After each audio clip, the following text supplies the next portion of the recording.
Good evening, people. I just want to give a little brief history, not based on anything I've really kind of studied or learnt at school or anything else, but something I've learnt through my faith. So, this country, prior to the 4th century, had nothing to do with Christianity. It was pagan. Children were at the bottom of the pile. They were sacrificed. They were used as cheap labour. They were just cheap. They were worthless. And then in the 4th century AD, Christianity came to these shores and things began to change a little bit. And then in the 5th century, or it would have been the 6th century, it was 500 and summit, the Catholics arrived, which, by the way, wherever you think, Roman Catholicism is not related to Christianity in any way whatsoever. So the Catholics then hid the scriptures from the common people, added some of their own ideas, traditions and doctrines, purgatory being one of them, and the worship of Mary being another one of them. And then the country took a bit of a downward turn again, and I think it was called the Dark Ages. Then there was the Reformation, when Christianity went back to the truth, when real Christianity arrived. Guess what? We then went on the upswing again. The Reformation happened, the Wesleys happened, William Booth happened, the Methodists were responsible, that was John Wesley, for the fact that we have good schools nowadays, that children don't sweep chimneys, and they're not killed and having their arms and legs ripped off in the cotton mills. So children gained some value.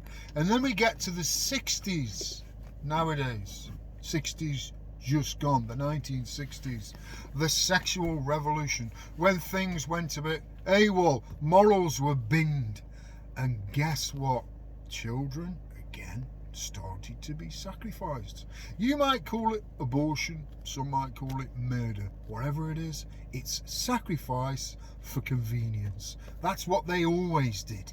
The pagans did it. Sacrifice children so that their lives would be better, because they thought it pleased the gods. Children out the way, we do what we want. That's the kind of mentality. So now we're here in 2023, and we're pretty much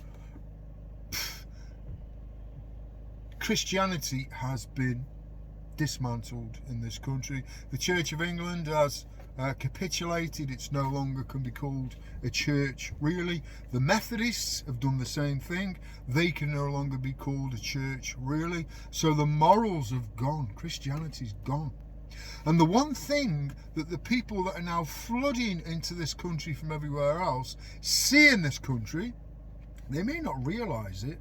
The freedoms that we have, the prosperity that we did have, were based upon Christianity, Christian principles.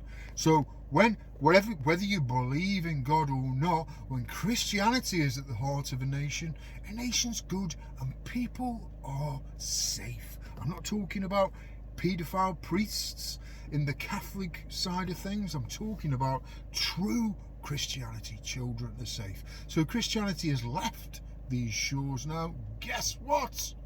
Children aren't safe. Children are not safe.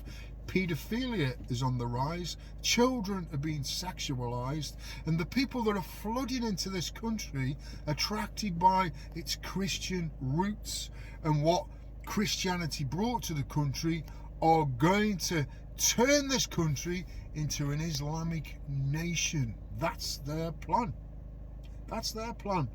Mark my words, give it 50 years, this country, women will be walking 20 paces behind the men. They're probably, I don't know what will happen to children. It begs belief, because Muhammad had an 8-year-old wife. Now, if people model themselves on him and go down that road, who knows? So that's just a brief history, and I really hope, and I pray, because I am a Christian, that some people might wake up to that fact and realise that the good things they have in this life, whether they believe it or not, are down to God. Are down to God and the cross of Jesus Christ. Let's value our children again.